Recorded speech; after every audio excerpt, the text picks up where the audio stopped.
Well, one of the most important issues that the Clinton Global Initiative is trying to tackle is the world's water supply crisis. And China is currently struggling with a brutal drought. That's why the government is working on a massive south to north water diversion project. Started under Chairman Mao Zedong, it's taken over a decade and tens of billions of dollars to build.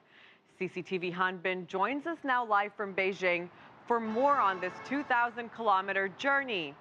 So you've taken us to numerous cities and villages along this water project, showing us all the serious water pollution issues, the ecosystem damage, and all the sacrifices that people are making. What do you think are the major challenges that China is facing in order to ensure a cleaner water supply? Well, it's no secret that Beijing suffers from a severe water shortage. The water from the south will be a stopgap to prevent a water crisis in the city. Few people realize the true cost of bringing water to Beijing. Many people say the city needs to do a lot more than just reallocate water resources. Another water run for Shang Renbao. Every day she travels far to bring back the precious supply. Her family has been suffering from an on and off water shortage for years. So she has to store what she can. She also bought a pump, but it's only a partial solution. Without enough drinking water, I take my grocery cart to bring back 3 oil cans and several mineral water bottles of tap water for the family's cooking and drinking use. The problem here at the Shui community is an extreme case of the water shortage in Beijing. Water supplies in the capital have been increasingly strained with an exploding population growth, a decline of the rainfall, and industrial expansion.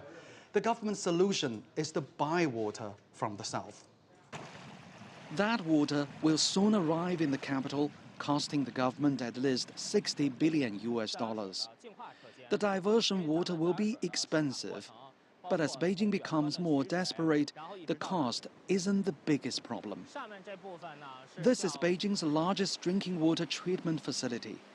Its daily capacity is more than 1.7 million cubic meters. Staff say the demand has increased year by year, but the treatment capacity has reached its maximum.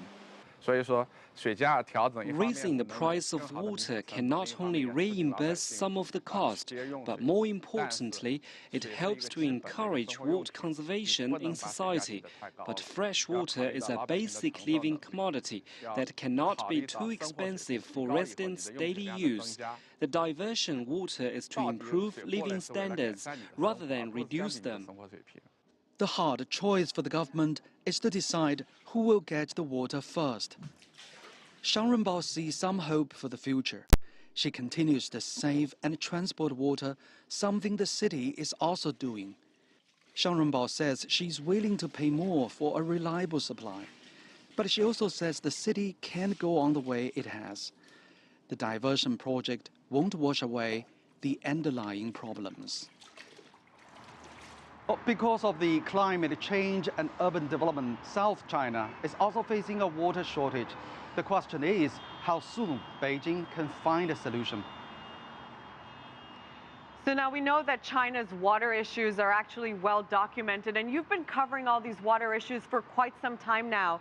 I guess if you had to identify what the core problems are that China is really facing, what would those challenges be? Well, everyone agrees that big cities like Beijing need more water, but they disagree about where it should come from and how to use it.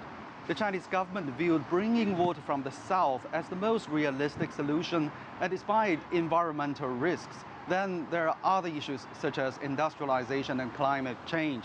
There are no immediate or easy answers to China's ongoing water problems. Back to you. Many thanks for all your insight. That was CCTV's Han Bin joining us live from Beijing.